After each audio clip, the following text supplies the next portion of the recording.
Okay, I'm just gonna wait one more minute because it looks like some people are still coming in.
Okay, I think I'm just gonna start now. So before we start off, I just want to make a few announcements. First of all, congratulations on your first homework assignment. We'll get the grades out to you very shortly. And also your first exam is going to be released today at 5 p.m. Eastern time.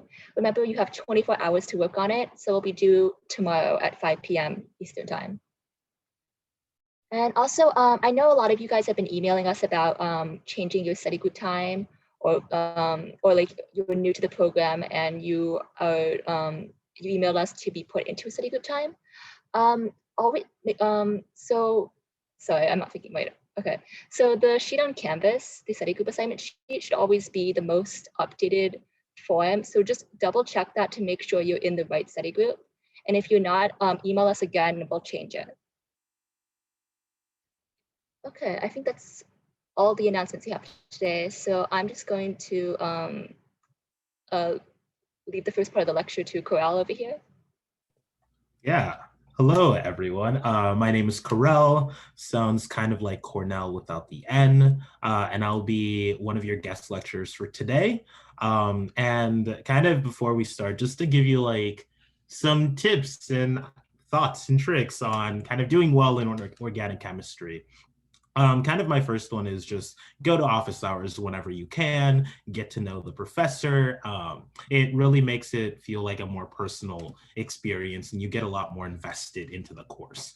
And then kind of my second advice is like read the textbook, even if you don't have time to fully read through it, at least like skim it before lectures. That way you kind of have an idea of what's going on before a lecture. And then my last piece of advice is form study groups with each other and with other peers in your course. It makes it a lot easier to digest the material in Orgo. Okay. So if at any time you can't hear me or you have any questions, like please feel free to stop me and ask your question or say your comment. Okay, so let me start the presentation. And so today we're going to be talking about cycloalkanes, the chair conformation, curved arrow formalism. And so let's kind of look at the learning objectives first off. Ooh, there we go. Okay, so like I said, we're going to start off with kind of talking about cycloalkanes. We'll talk about the ring strain, and then a couple kind of main types of cycloalkanes. And then Jen will go over to curved arrow formalism, which will end up becoming kind of your best friend throughout the rest of your organic chemistry journey. Okay, so kind of to begin off, right, we're going to think about what are cycloalkanes. And they're going to be these cyclic saturated hydrocarbon molecules, right? And so what I mean by this is you just have carbons and hydrogens, and sometimes you'll also have substituents that kind of go along with them. But for the most part, right, you're just going to have these carbons that are connected to each other by this singular bond. And so here are going to be kind of the main cycloalkanes that we'll be focusing on today and throughout the rest of your organic chemistry journey. So we have cyclopropane, we have cyclobutane, cyclopentane, hexane, and heptane. And as you can see, they follow kind of the same exact nomenclature as you've seen with other N-alkanes, right? You have prop for 3, but for 4, pent for 5, hex for 6, right? Okay, and one other thing that you'll notice, right, is in these cycloalkanes, as at least in the way that we've drawn them here, we have this kind of planar formation. And in these planar formation, if we think back to our normal kind of geometry days, right, we know that all of these kind of formations, they're going to have some kind of specific regular interior angle to them. So for propane, right, or cyclopropane, we would expect a 60-degree angle, right? For a butane, you would expect a 90-degree angle. For a pentane, you would expect a 108-degree angle. For hexane, you would expect a 120-degree angle. And then for cycloheptane, it's like 109-ish degree angle, right? And so this is just going to be kind of the general theme that we're going to be expecting if we are thinking about cycloalkanes. Now, as I mentioned though, right, we're gonna be thinking about the ring strain. And so kind of to think about ring strain, the first thing that we're going to think about is, what is it? And so ring strain is just going to be this destabilizing effect. And what do I mean by destabilizing, right? So when I say destabilizing, all I mean is you have some kind of force that's going to be stopping your cycloalkane from being as stable as it can possibly be, right? And so there's going to be kind of 3 main types of destabilizing effects. There's going to be sterics. There's going to be torsional. I can swear, I spell, I swear. Torsional. And then lastly, we're going to have angle strain, right? And so let's kind of think about what I mean by these kind of specific types of strains, right? And so the first thing that we're going to be thinking about is steric strain. What is it, right? And if you kind of look at these, depictions up here, what you'll see is that we have these kind of substituents that are in blue. And the way you can think about steric strain is that the more strain and the more things you have there, the more the electron clouds almost are going to be butting heads with each other. And another key thing about steric strain is you really only start to think about them when you get to 6 or more carbons in your cycloalkane. Right, so that's steric strain. Now, the next thing we're going to be thinking about is torsional strain, right? What is torsional strain? And if you think back to when you were learning about Newman projections earlier this week, right, torsional strain is going to be really similar to what kind of strain we have when we're thinking about eclipsing things. Right, torsional strain is going to be this intramolecular destabilizing effect that occurs if you have things that are right in front of each other. Right, so in something like this, right, you can see that if you had these right in front of each other, lined up, you would be having some torsional strain. So that's torsional strain. Now, the last type of ring strain that we're going to be thinking about is angle strain. And what do I mean by angle strain? Right, if we think back to the previous slide when we were thinking about, if we have these cycloalkanes, what would be the expected interior angle that we learned from geometry, right? For cyclopropane, we would expect 60 degrees angle, right? Well, the thing about kind of having these expectations is that we're only dealing with carbons here, right? Carbons that are sp3 hybridized. And if we have sp3 hybridized carbons, this is what they would look like. And then there's another one back here. But that's kind of the idea that we would expect. And we know that between each of these kind of bonding domains, you would expect 109.5 degrees, right? Because that's what we expect when we have a carbon that can make 4 bonds. and it's kind of like a tripod. Well, if we think back to here, right, we know that for a cyclopropane, it's going to have an interior angle of around 60. So now we're seeing this kind of disconjunction between what would be the expected angle and what is the interior angle of a carbon-carbon bond. You would expect carbons to be connected to each other at a 109.5 degree bond. So obviously what you can see from that is that having this kind of disjunction is going to lead to our angle strain. So let's kind of follow up on that with some examples, right? To just make this a bit more clear. So the first thing that we're going to think about is cyclopropane, right? This 3-carbon cyclic alkane structure. And the first type of ring string that we're going to think about for cyclopropane is going to be sterics. And if you'll recall, right, I said sterics only apply to 6 or more carbons. So really, in this case, we're not going to need to consider sterics. Okay, so then the second type of ring strain, right, is going to be torsional. Right? And torsional is all about, are groups, are things that are coming off the carbons, are they going to be eclipsing each other? Right? And if you look at this kind of 3-dimensional model of what cyclopropane kind of looks like, you can see that these balls right here, right? You know that these blacks, whoa, you know that those black balls are going to be those, one second. The joys of the Zoom world.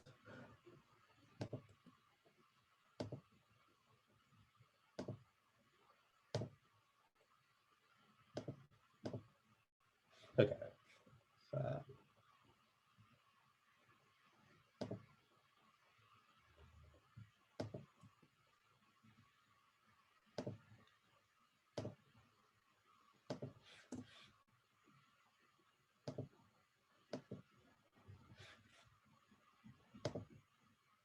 Almost have it. Are you guys seeing presenter view or my view?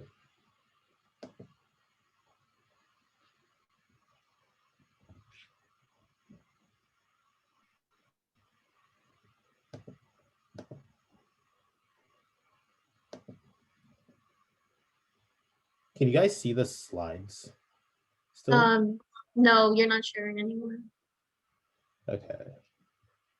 So before we could, but it left. Let me fix that. Okay, slides? Yeah. Okay, great. I'll just leave it like this just to not change anything. Okay, yeah. So in cyclopropane, we just talked about steric strain. We talked about torsional strain, right? And torsional strain, all that means is just interactions from things being right in front of each other. So the black would be the carbons, right? And off of each carbon, we have these gray balls.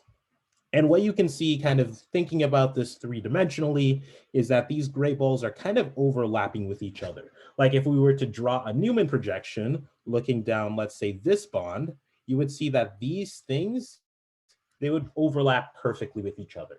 So you're going to have high torsional strain in cyclopropane, right? And then lastly is going to be angle strain.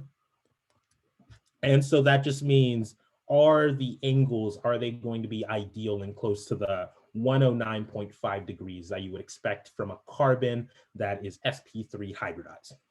And if you look at cyclopropane here in kind of this sketch, what you'll see is that this is where we're going to expect all of our sp3 hybridized orbitals to be, right?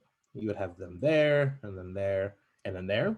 And what you'll notice is that you have this really small amount of overlap between these carbons, right? And because you have this super small amount of overlap, you're going to have a lot of high angle strain, and the molecule is going to be super unstable, right? It's not going to be kind of firmly bonded with the carbons that are next to it. So just to recap that, right? Here are kind of some of the main ideas of cyclopropane, right? It's going to have high eclipsing interactions. So high eclipsing. And then there's going to be poor orbital overlap, right? And that's also going to lead to these kind of weaker bonds. And then the last thing that I didn't mention yet about cyclopropane is that you see that in this kind of model, it's all planar, right? And we know that with a carbon, normally you would expect kind of this tetrahedral kind of arrangement. But because of how small this molecule is, all of these carbons are in the same exact plane. And you'll see a couple examples later on of kind of cycloalkanes that aren't in the same exact plane. But just for the moment being, our last kind of key point about cyclopropane is going to be that it's stuck as a planar molecule. Are there any questions so far on kind of ring strain and cyclopropanes and kind of how we got to this conclusion? Okay. Because if they're not, then we'll move on to kind of this first example problem, right? So cyclopropane is a highly strained molecule. Why select all that apply? Okay, can someone tell me kind of what your thoughts are on that? Anyone have any thoughts? I think the first one is what we just went over. Yeah, exactly. So this definitely applies, right? Cyclopropane, the CH2 groups are eclipsed with each other, leading to torsional strain. Okay, any more? Any others? Is the second one also true? Yes, it is. And can you tell me why? Because it's stuck as a planar molecule. Yeah, exactly. Perfect. Spot on. Any others?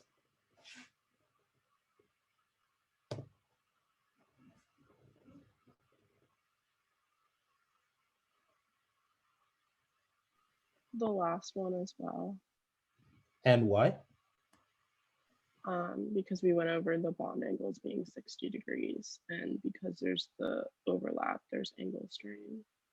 Yeah, perfect. And one other thing that I really wanted to mention quickly is we've kind of talked about these kind of more quantitative ways of determining angle strain. And there's one other more qualitative way that you might see mentioned when you take the course, and that's this idea of strain energy. And the way that that's calculated is going to be the heat of formation for the cycloalkane minus the heat of formation for the N-alkane. See, there's a comment in the chat. Okay, yeah, minus the N-alkane. And so from that, you can see that if it takes a lot more energy, right, to form the cycloalkane, you're going to have a positive strain energy. It's going to be a much more unstable cycloalkane. And to kind of put that idea of strain energy into perspective, for cyclopropanes, the strain energy ends up being about 113 kilojoules per mole. For cyclobutane, the strain energy is 109 kilojoules per mole. For cyclopentane, you have about 25 kilojoules per mole. And for cyclohexane, you have 0 kilojoules per mole. Okay. Awesome. Okay, so now let's think about cyclobutane, and we'll think about the exact same kind of principles, right? We would expect normally that if it was a linear, kind of in a single plane, that these interior angles would be 90 degrees.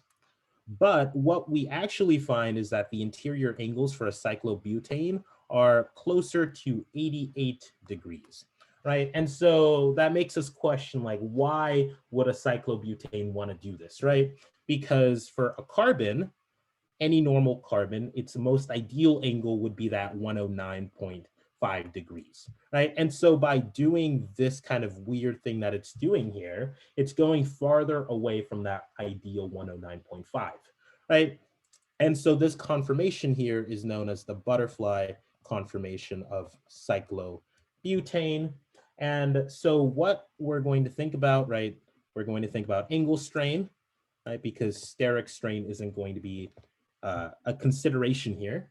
And so what we see is that from going from this kind of planar structure that you would think would happen versus what actually we observe, this three-dimensional kind of arrangement, the angle strain increases. And then if we go to torsional strain, right, what happens to that? Well, that actually decreases. So that's kind of the justification for why the molecule would want to adopt this kind of three-dimensional butterfly structure that increases angle strain, but it ends up decreasing torsional strain.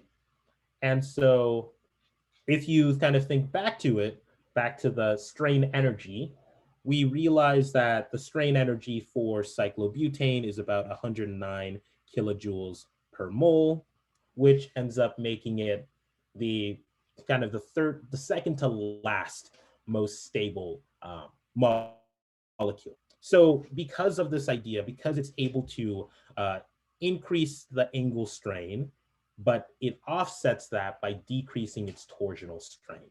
Are there any questions on that? Okay. And then our kind of next example is cyclopentane. And what it does, it also adopts this kind of weird conformation that isn't completely planar, right? And this is going to be known as the envelope conformation. And pretty much what that is you see this head group of the carbon, you see it pretty much get folded upwards, right? So you just imagine this thing right there, and it just got kind of folded upwards. And all that does is that the puckering allows you to alleviate the kind of high amounts of torsional strain you would have if there was no puckering. So you can imagine that if this kind of carbon up here didn't just fold itself upwards, you would have lots of kind of torsional strain and overlap between all of these hydrogens. And so by puckering, it causes only torsional strain right there, and then you have a very small amount right there. And so we're decreasing torsional strain. And angle strain, this is actually one of the closest to that 109.5, right? It's at about 108 degrees. So this is why the cyclopentane was the second most kind of stable cycloalkane when we saw the strain energies. Okay. And then lastly, we'll think about cyclohexane. And this is going to become kind of your best friend in organic chemistry, and like the reason why so many memes exist about, you know, organic chemistry being this hexane drawing class, right? You see this a lot in a lot of different biological contexts. You see it all the time in sugars and all the time in different hormones like cholesterol. And so let's think about kind of the same exact things, the same exact types of angle strain and torsional strain and steric strain. And so what you'll first immediately realize is that right away, this is going to be the first time steric strain applies, right? Cyclohexanes are going to have 6 carbons. Right? And then we're also going to have torsional strain to consider. And then we also have angle strain to consider, right? But what you'll remember is when we were thinking about strain energies, cyclohexane ended up having a strain energy of 0 kilojoules per mole, even though if it was just in this kind of planar conformation, you would expect it to have 120 degrees for those interior angles. So now the question is, you know, how does cyclohexane do this to make itself the most stable cycloalkane, the cycloalkane that we all focus on, right? And it does this through a couple different ways. But the main idea is that it adopts this conformation, right? Here's another way that the molecule moves away from being planar to being some weird other shape.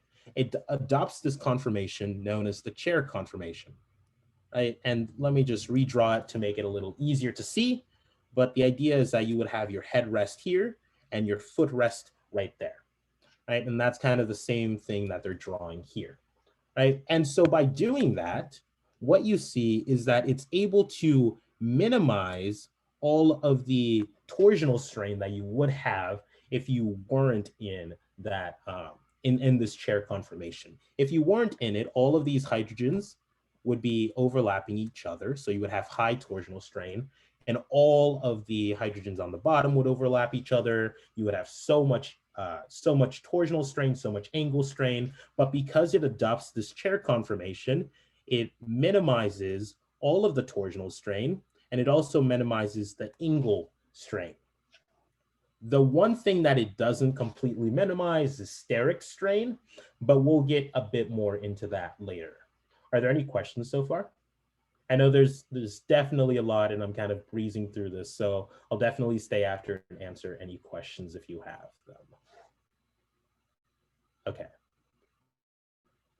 So then let's kind of do, okay. So there's one other thing that I wanted to mention on cyclohexanes, right? And that's what is going to be known as the axial versus the equatorial positions. And all I mean by that is if you look at kind of this chair conformation, right? All carbons are going to have 4 things coming off of them. So if you focus on, let's say, this carbon right here, you notice that the 2 things are part of the chair, and then there's 2 things going away from it that aren't part of the chair. And so we're focusing on those specifically 2 things that aren't part of the chair. And so if you focus on that, what you notice is that you see a pattern. You see what are known as axial positions, which means that they're just coming up and down on the chair. And then you also see equatorial positions, which means they're kind of along the equator of the chair. They would be kind of in the same plane if you drew them out. And so that's kind of the general idea. And there's also kind of another pattern that you see with them. And that pattern is that for the axial and for the equatorial, you can have axial going up or axial going down. You can also have equatorial going up. So in this case, it would be going up here, or equatorial going down like that. Are there any questions so far on that one? We'll do a really quick kind of practice problem on it right after. Okay. Okay, so let's look at this example problem, right? Label the axial and the equatorial positions. So to start off with this one, can someone tell me whether this is axial or equatorial, and then tell me whether it's going up or down? Axial up.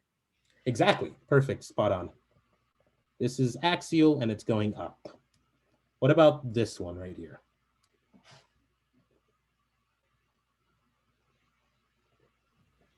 Is that equatorial? Yeah, exactly. And then is it up or down? Up. Yeah. So it's going to be equatorial going up. What about this one? Equatorial down. Exactly. Oh, you guys are pros at this. Okay, what about this one? Axial down. Yeah, exactly. So I think you guys get the kind of idea of equatorial versus axial and then up versus down. If you don't, please just let me know, or we can talk about it a bit more after class. Okay, so there's kind of different ways you can draw the chair. The easiest way that I like to do it is you just kind of do 2 triangles, you offset them a little bit, and then you extend this, you extend that, you do another triangle, you offset them a little bit.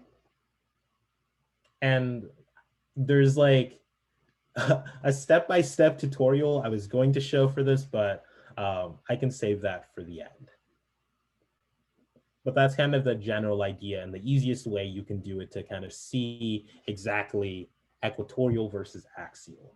And then, like we said, right, we have axial versus equatorial. And so the way you do that is if you start at just the top carbon right there, you know that it's going to be a tripod, right? That's what the carbons that are sp3 hybridized look like. So you would go up for axial, you would go down for equatorial, right? And then you just alternate on the next carbon. So if this carbon up here had an up axial, then the carbon right next to it is going to have a down axial, and it's going to have an up equatorial. And then this carbon, because the carbon next to it had a down axial, this carbon over here is going to have an up axial, and it's going to have a down equatorial.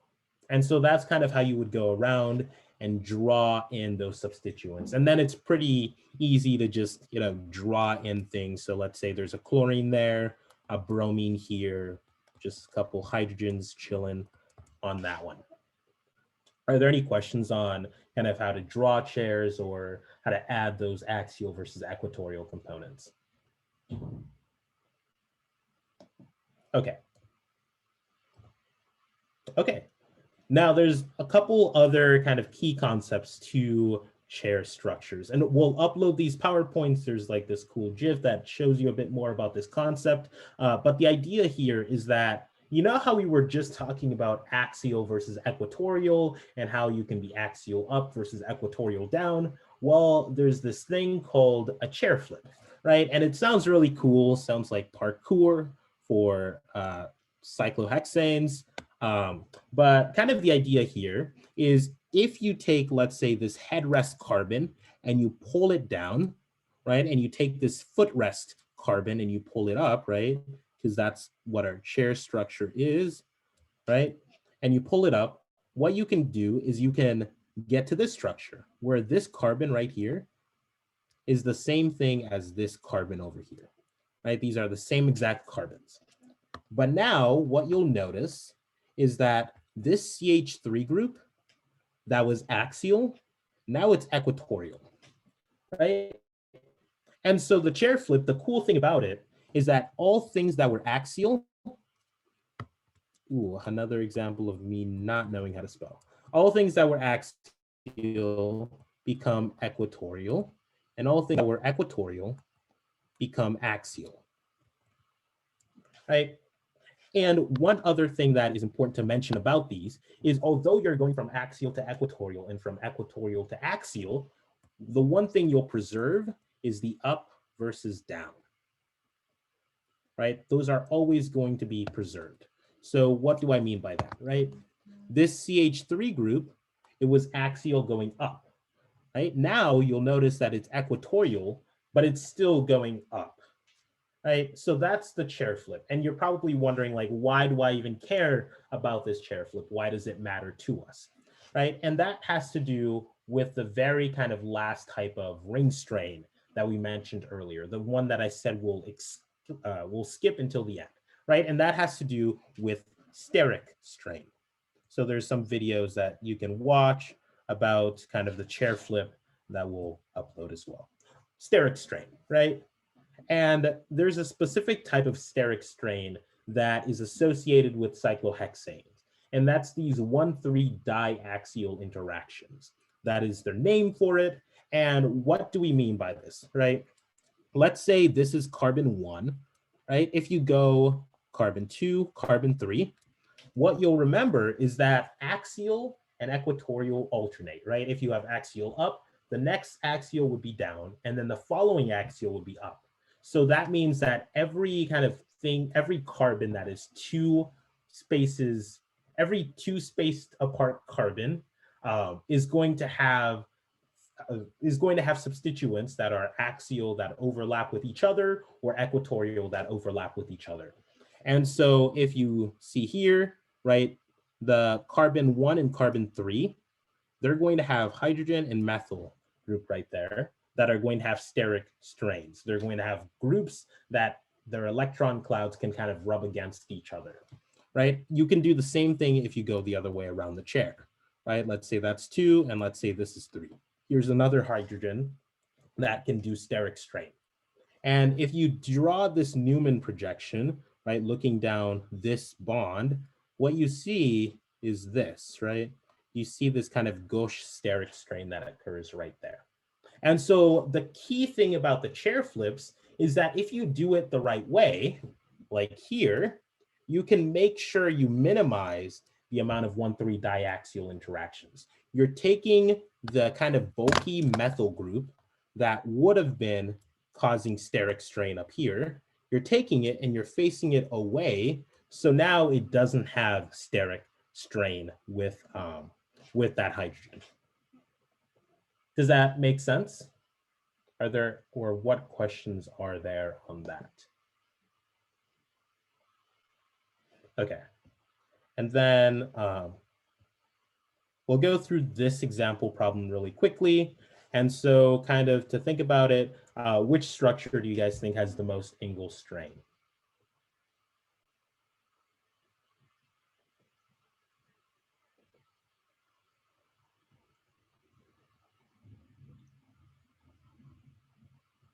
Anyone, any thoughts?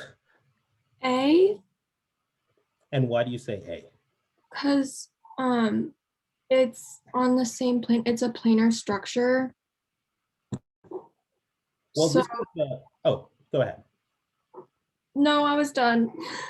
No worries. Well, this is a cyclobutane, right? And we remember that it does do that like really slight puckering to make the butterfly. So it does have a little bit of it does have like a conformation that isn't planar, but you're absolutely right that this is the one that has the most angle strain, right? And the reason behind that is because it's the one that it gets it closer to that 88 degrees. But what it does do is it decreases torsional strain, right? It's the one where we increase angle strain, but we're able to decrease torsional strain, right? And then if you look at B and C, right, we know that there's no angle strain in cyclohexanes. That's what it has. That's why it has that 0 kilojoules per mole strain energy. And then staggered butane, right, there's no angle strain whatsoever. It's not a cyclic molecule. Okay, what about which one has the most steric strain?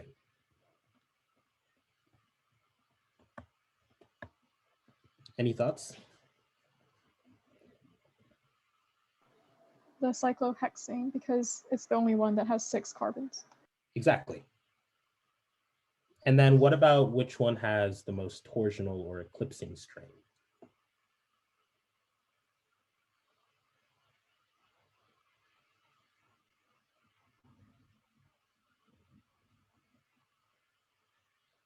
Anyone? So which one of these structures has things that are overlapping with each other?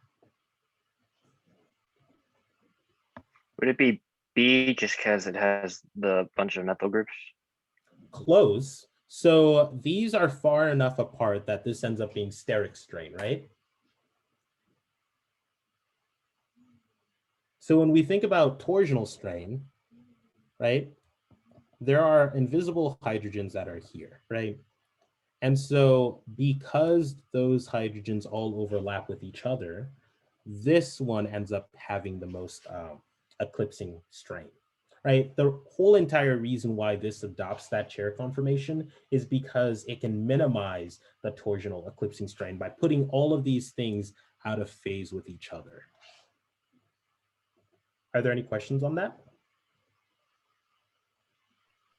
I had a quick question about the difference between steric and torsional strain. Yeah, of course. Because you mentioned that steric strain is like the electron clouds being like too close together, so they repel. And then torsional strain is like the overlap between like atoms. But like my understanding was the reason we don't like overlap is because of those electron clouds. So Yeah. like what's contributing to torsional strain besides just the electron clouds? Yeah. So that's a good point, right? So it's kind of like the same kind of part of the same idea, right? But the only major difference is that when you think about steric strain, it's merely because you have groups that are close to each other. That's kind of the broad term for it. Torsional strain is specifically you're taking groups and you're forcing them right in front of each other so that they are eclipsing. So it's kind of like the difference between saying something is eclipse versus saying something is gauche, right? So if things are gauche, then you would be talking about steric strain. If things are eclipse, then you're thinking about torsional strain. But they're both being caused by this idea of electron clouds. It's just that torsional strain has this added kind of aspect that you're limiting the degrees of freedom by putting it into this super highly unstable conformation as well. Does that make more sense? Yeah, that makes more sense. Thank you. Okay, we'll skip these problems. And then the very last thing that I wanted to mention is this, and just kind of briefly mention that there's kind of this mechanistic approach of chair flipping where you go through these intermediate stages, and these intermediate stages have names, which are here, half chair versus boat, and then they also have different types of energies based on this energy diagram. And so without further ado, I'll turn it over to Jen to continue our lecture.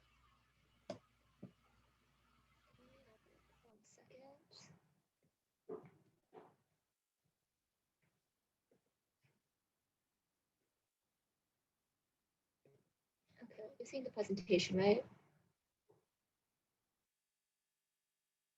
Yes. Yeah. All right, okay. So I'm going to be talking today about the curved arrow formalism. So one main thing that separates organic chemistry from general chemistry is that we're not just focused on the products and the reactants, we're also focused on how you actually get to those reactants. So we focus on the mechanisms of the reaction. And so for basically every reaction, we can think of it in terms of moving electrons around. And so that's why we use this curved arrow formalism so that we can describe what's going on.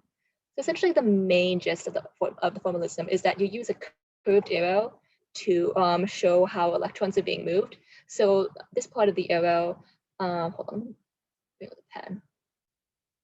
Oh God, I hate how Zoom works. Hold on, give me a second.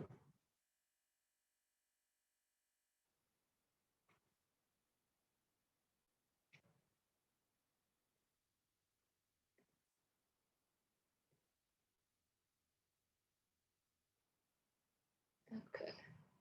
Sorry about that. For some reason, Zoom always messes up my laptop. Okay. But anyway, yeah, so this part of the arrow, that's where electrons are coming from. That's where electron source. And then where the arrow is pointing, that's where we're moving them. So the electron acceptor. So let's look at some examples of how curved arrow formalism can be useful for organic chemistry. Wow, is it not letting me switch slides? Okay. So we actually saw this earlier when we were learning about resonance. We were actually using the curved arrow formalism then. So as you can see, and also keep in mind, resonance isn't actually a reaction, right? Every atom is just basically like, sort of like a weighted average of all those different resonance structures. And so because of that, when we're drawing resonance, we don't use a regular line like we do for a reaction.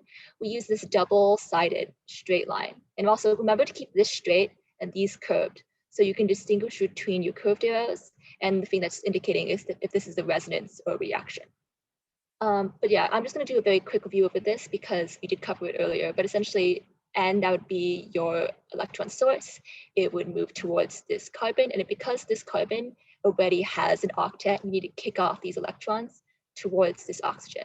And this would be a pretty good resonance structure because your most electronegative atom would have the negative charge. And yeah, like Coel said, feel free to ask any questions. The other two I'm going to go over very quickly, especially since you've already seen the third one. But let me just pull up the next slide. But yeah, this is very similar to the example we saw before, except in this case, the carbon is actually electron deficient. So you can see it's got a positive charge. It's only connected to 3 groups. There's only 6 electrons on this carbon.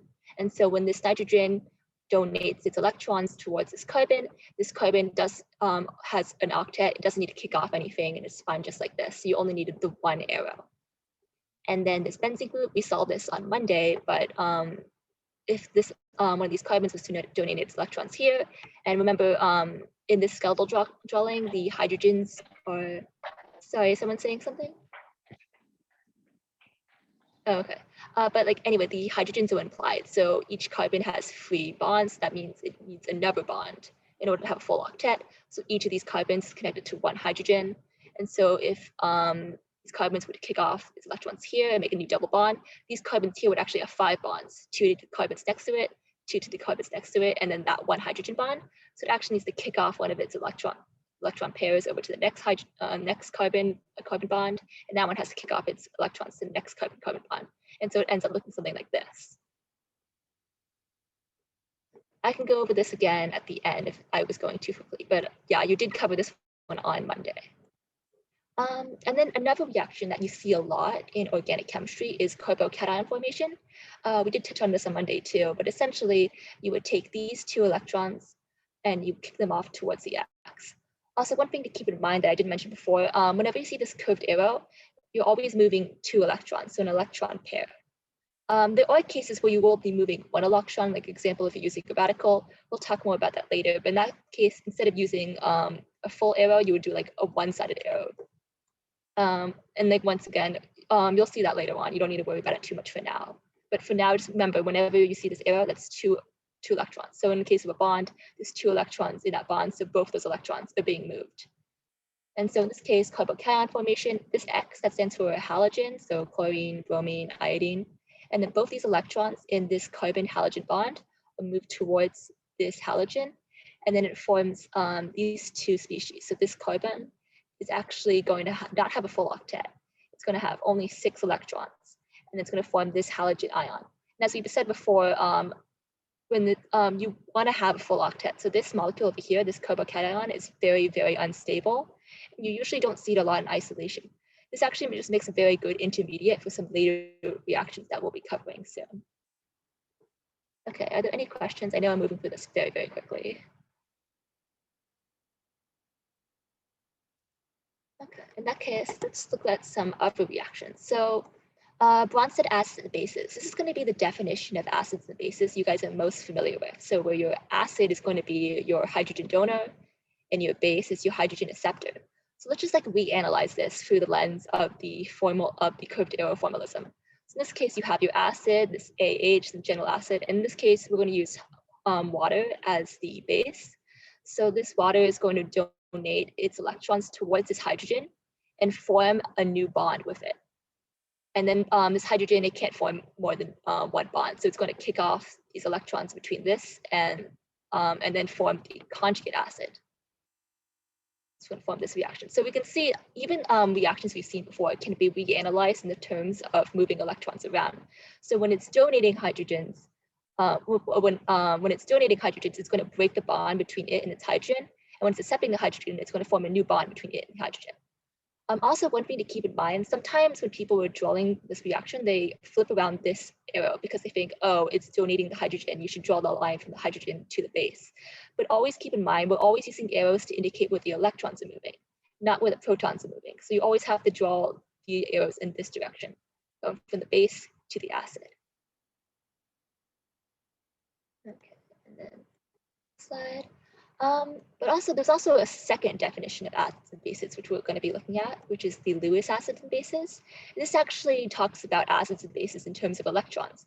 So in this definition, the Lewis acid is going to accept an electron pair. So you remember that acid starts with an A, accept starts with an A, and it's going to form a new covalent bond. And then the Lewis base is going to be donating the electron pair to form the new covalent bond. So, here's going to be one example. So in this case, this boron trifluoride is going to be your Lewis acid. It's going to accept the electron. And this amine is going to be your Lewis base. It's going to donate it. Also keep in mind, before when we were looking at acids and bases, you can usually recognize the acid because it had all those hydrogens. In this case, we can actually expand our definition of acids and bases to include molecules that don't even include hydrogens. So in this case, this boron trifluoride, it doesn't have any hydrogens, but it's still an acid using the Lewis acid and base definition. And so this is just going to depict the orbitals to see what's going on. So this lone pair of electrons is going to be donated to this empty p orbital, and then it's going to form a covalent bond between the two. Also keep in mind, when you're seeing reactions like this, just like resonance, you're kind of conserving the charge. So if your original products had a net charge of 0, your product should also have a net charge of 0. So in this case, this is neutral, and then this is a negative charge, this is a positive charge. Overall, it's going to be a net charge of 0 because you're not creating charges. You're not creating electrons or creating protons. You're just moving them around. So the overall charge should stay the same. And then I'm going to show one more example. So yeah, this looks very different from acids and bases we've seen before using the Bronsted acid and base definition. But for the Lewis acid and bases, it makes sense. This fluorine ion is going to donate its electrons to this boron fluoride, this boron trifluoride, and form a new covalent bond. So this fluorine ion, is this going to be your Lewis acid or your base if it donates electrons?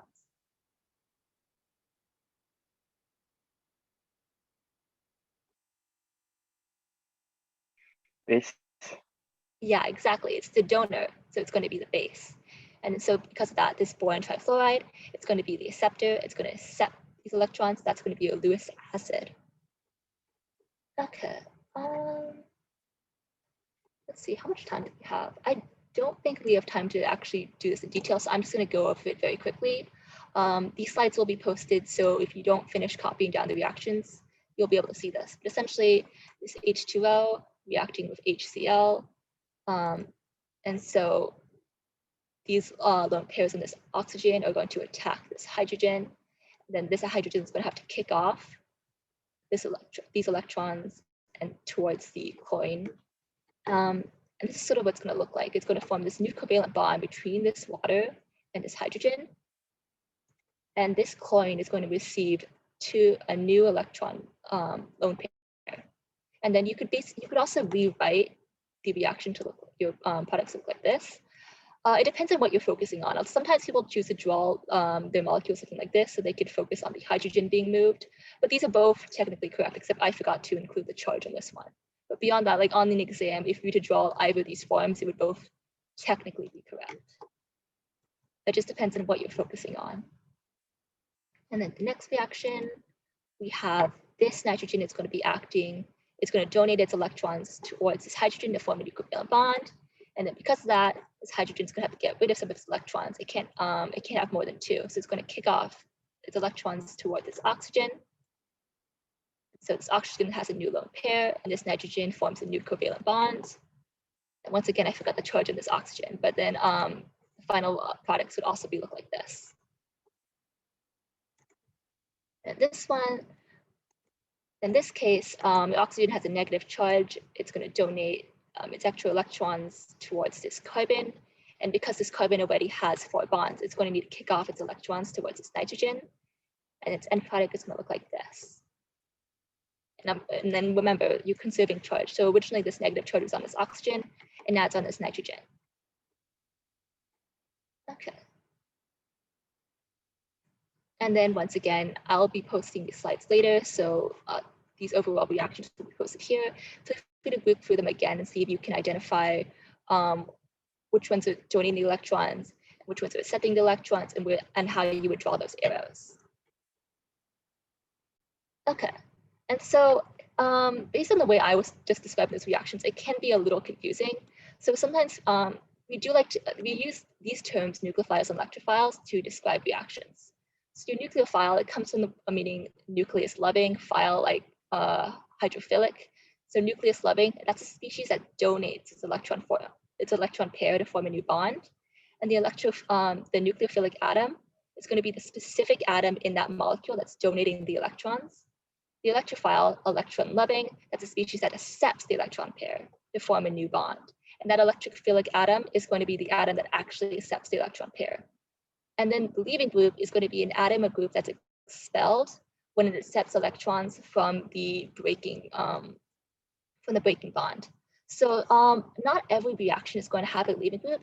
It usually happens when your electrophilic atom or your electrophilic center is not electron deficient. So in this case, this carbon has a full octet. So if it were to accept electrons, it would have to kick off some electrons. But in other cases, like for example, with like carbocation, when it was an unfilled valence shell, if it were to accept electrons, it wouldn't need to kick anything off. So just look at some examples. Also, one thing to keep a note of, you might be wondering why we call things electrophiles and nucleophiles when it's very similar to our definition of Lewis acids and bases. That's actually a point that we're going to touch on later.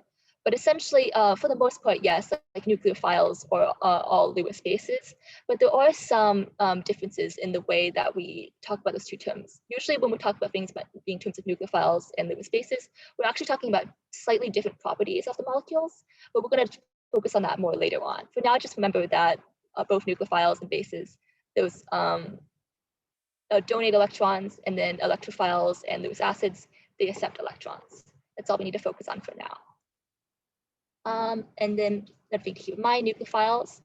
One way you can identify nucleophiles is that they usually have some kind of like negative charge or even like a partial negative charge. And electrophiles will have a positive charge or even a partial positive charge. And one way you can think of it is that it's sort of like diffusion, where things will flow from places of high density to places of low density. So your electrons will flow from a place of very high electron density, which is your nucleophile, and flow to a place of very low electron density with electrophiles. One thing I want to keep in mind is that looking at this electrophile, I'm going to explain what I meant by partial negative charge. So this is going to be a ketone, and you have this carbon and this oxygen, and this oxygen is going to be very electronegative. It's going to like pull some electrons away from that carbon. You might remember this from like dipole moment in Gen Chem. But essentially, and this is also another example of why resonance structure is very useful. If we were to draw a resonance structure of this molecule, we can see this kind of negative positive charge separation. So this oxygen would pull away those electrons. And so because that, remember that molecules are sort of like a weighted average of all the resonance structure. So we know that because this resonance structure exists, we know this oxygen does have like this partial negative charge and this carbon has a partial positive charge. So because this carbon has this partial positive charge, it has very low electron density. And so that's why it's a very good electrophilic center. Yeah, and later on in this course, we'll actually talk more about what makes molecules very good nucleophiles and what makes them very good electrophiles. But for now, we can just think about it in terms of charge. And so just to review all these terms, so remember this whole molecule that's donating the electrons, that's nucleophile. But the very specific atom that's donating the electrons, so in this case, this nitrogen with its lone pair, that is the nucleophilic center. And so it's donating its electrons to this molecule. So this whole thing, that whole molecule is the electrophile. And this one specific carbon that's actually receiving the electrons, it's going to form a bond between this and the nucleophilic center. That's your electrophilic center. So the bond forms between this nucleophilic center and this electrophilic center. And this bromine thing that has to be kicked off, that's going to be your leaving group. Are there any questions up to this point?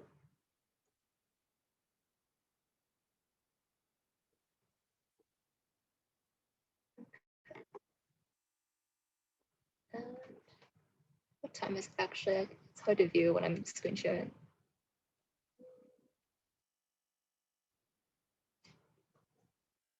Okay, because we're almost out of time, I'm gonna go through this very quickly and then we can go back to, we can do questions about some of the material because I know both Corel and I went through this very, very quickly. So let's just do A and B for now. Can any of you identify which one is the nucleophilic center of A? Which one's going to be donating its electrons?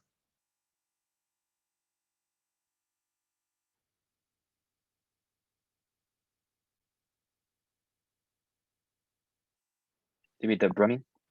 Yeah, exactly. That's going to be our molecule with that's going to be the atom with a very high electron density. And you can use the product to guide your answer. What do you think is going to be the electrophilic center? Where is it donating its electrons to?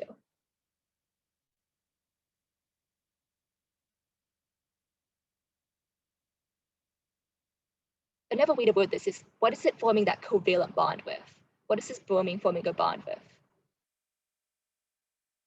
Looking at these products.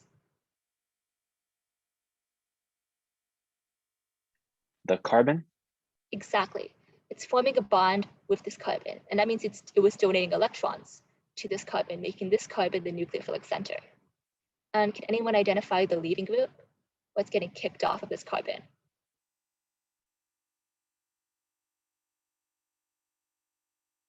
NH3. Exactly. The bond between this NH3 and this carbon gets cut, and the electrons get moved to this nitrogen and it's released. Really good. Okay, let's move on to B. Can anyone identify the nucleophilic center in B?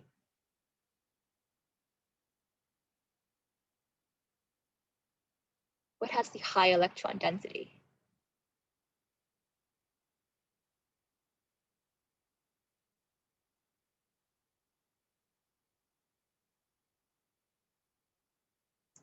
Okay, so it's at OH. That's very close. That's going to be your nucleophile, the whole molecule. But remember, the nucleophilic center is the specific atom in that molecule. So which atom in OH is the nucleophilic center?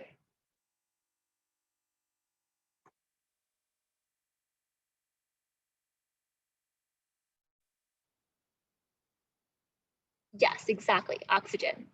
And so oxygen is going to attack the electrophilic center. So which atom here is going to be your electrophilic center? And once again, use the products to guide your answer.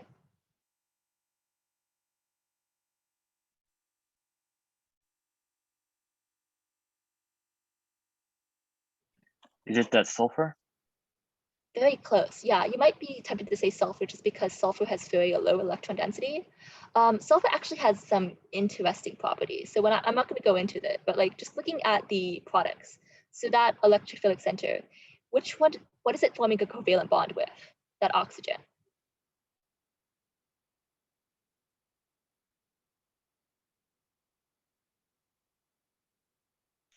It would be that carbon then. That's bonded to. Exactly. One of these carbons in one of these methyl substituents. So it's forming a covalent bond with this carbon. And once again, we'll probably like go more into like why it's not actually attacking this. But one way you can think of it is that this sulfur, the reason why it's positive charge is actually because it's forming more bonds than it wants. Sulfur is like oxygen, it only wants to form 2 bonds, but in this case it's forming 3. So you don't actually want it to, it's more favorable for it to attack this carbon first and then to donate some electrons to sulfur later on. But on that note, what is the leaving group here? What is this carbon going to break its bond from?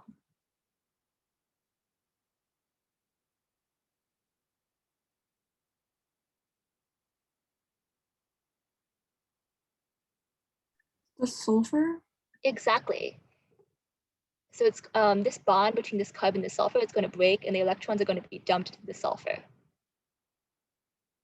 Okay, and then really quick, I'll just do this one last problem.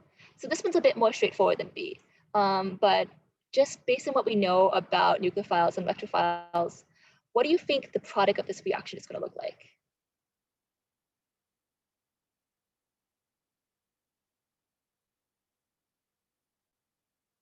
So one thing to do is to identify your nucleophilic center, and then identify your electrophilic center, and then identify any potential leaving groups. And so you'll know which bonds are forming and which bonds are breaking. So what's going to be your electrophilic center? So your nucleophilic center.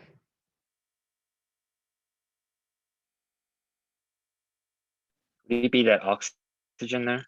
Yeah, exactly. These are the only lone pairs that looks like we can donate. And so where's it going to donate its electrons to?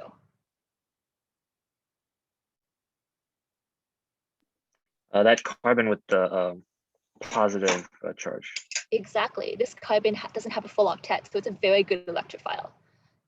So it's going to donate its electrons towards this electrophile and form a new bond between the two.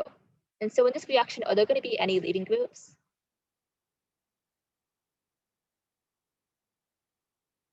Another way to word that question is that when it forms this bond with this carbon, does this carbon have a full octet or does it exceed its octet?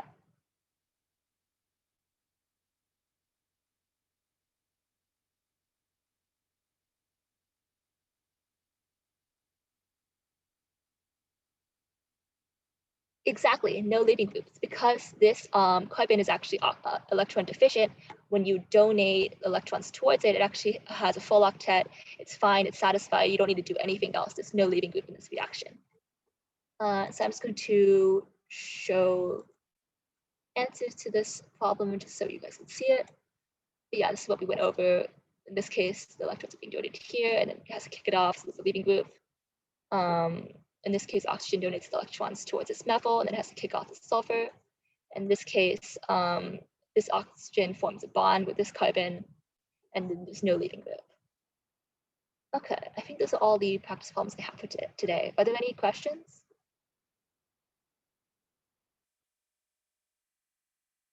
Okay, if not, time is up for this lecture, so you're free to leave. If you have any questions, please stay behind, and Corel and I can definitely answer them. But thank you so much for coming today. Thank you. Thank you. Thank you.